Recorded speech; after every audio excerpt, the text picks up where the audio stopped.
지난 이야기. 파투 사업에서 시작한 닌텐도 3대 회장 야마우치 히로시와 불량사원 요코이 군페이의 합작으로 전자게임 산업에 눈을 뜬 시기, 하늘에서 내려온 어떤 사원이 등장하는데,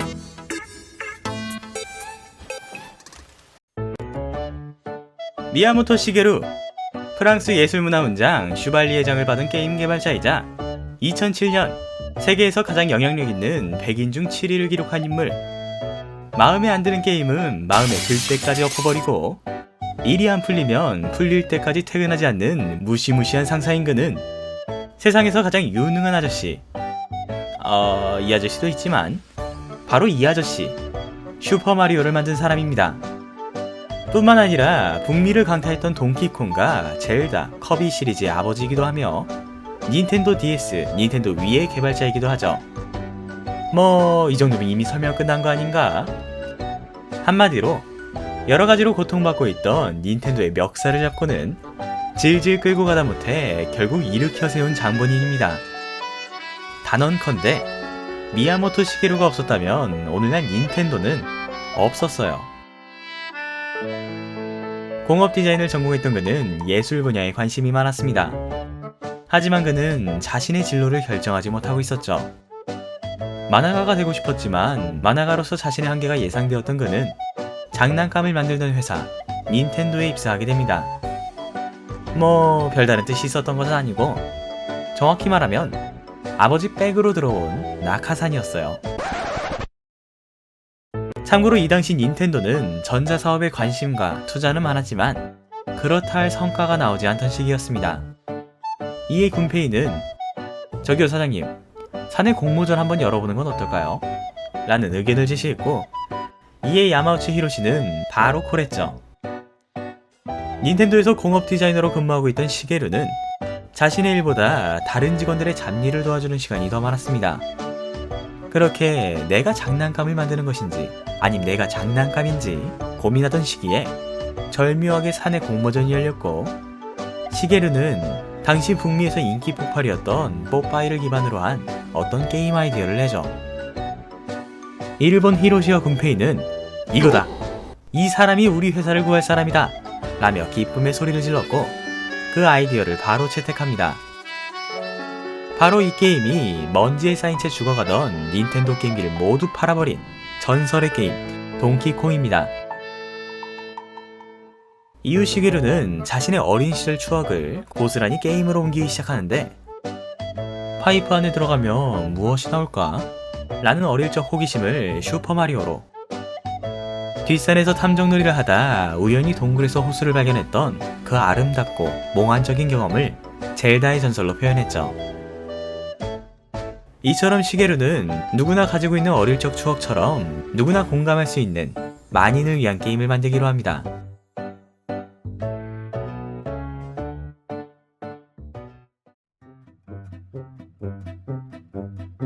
불량사원 요코이 군페이가 만든 게임 앤 워치가 큰 성공을 거두자 닌텐도는 미국 진출에 박차를 가합니다. 하지만 닌텐도는 좀처럼 자리를 잡지 못하게 되죠. 거대한 시장, 새로운 문화, 이미 자리 잡은 미국 게임 회사들은 닌텐도에겐 너무 낯설었던 것입니다.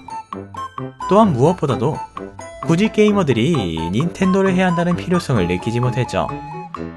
그러던 1983년 비디오 게임이 모두 죽어버린 아타리 쇼크가 발생하게 됩니다. 닌텐도는 어이가 없었죠. 이제 막 미국을 진출했는데 자기 눈앞에서 비디오 게임 산업이 죽어버린 것입니다.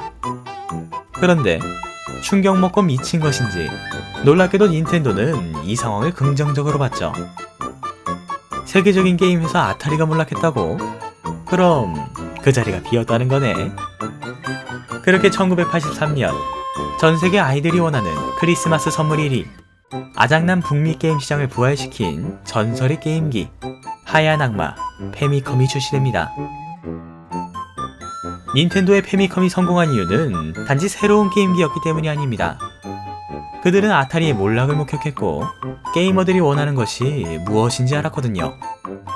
그렇게 닌텐도는 아타리와 다르게 페미컴 속 게임들의 수질을 관리하기 시작했습니다. 퀄리티 있는 게임들만 넣고 퀄리티 떨어지는 게임은 원천 배제했던 것이죠. 너무나 단순하면서도 당연한 것이었지만 당시 그 누구도 하지 않았던 것입니다. 때문에 게이머들은 알아서 젖을 게임을 걸러주는 닌텐도를 좋아할 수밖에 없었던 것이죠.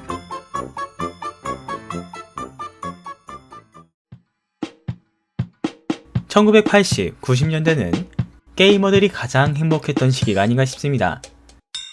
당시 모든 게임들은 하나하나가 독특했고 당시 게이머들은 한 명 한 명이 순수했거든요. 이에 일본 각지에서 크고 작은 게임 개발사가 나타나게 됩니다. 먼저 코나미. 스토리보단 BGM이 기억에 남는 남극탐험.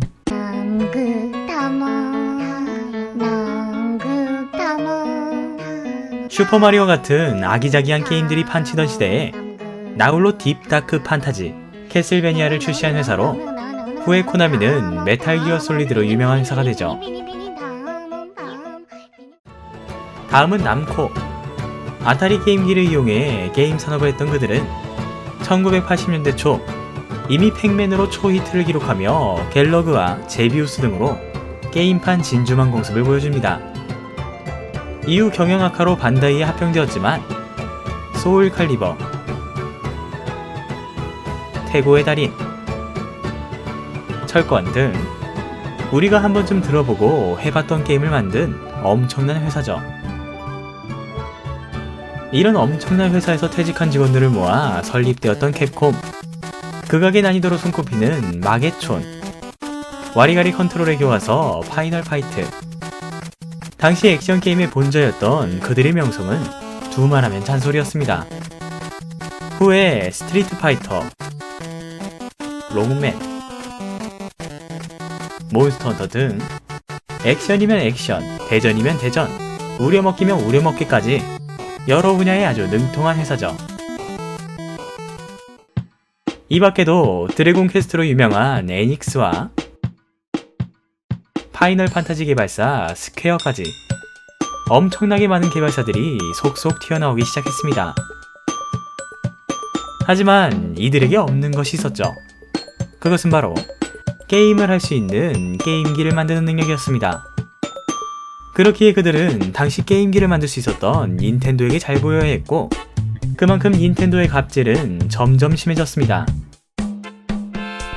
이처럼 많은 게임 개발사들이 매일같이 눈물로 백엔잎을 적시고 있을 때 한 게임 회사가 손을 건넸으니 그 게임 회사가 바로 세상에서 가장 빠른 고슴도치 소닉의 고향이자 닌텐도의 라이벌 세가입니다.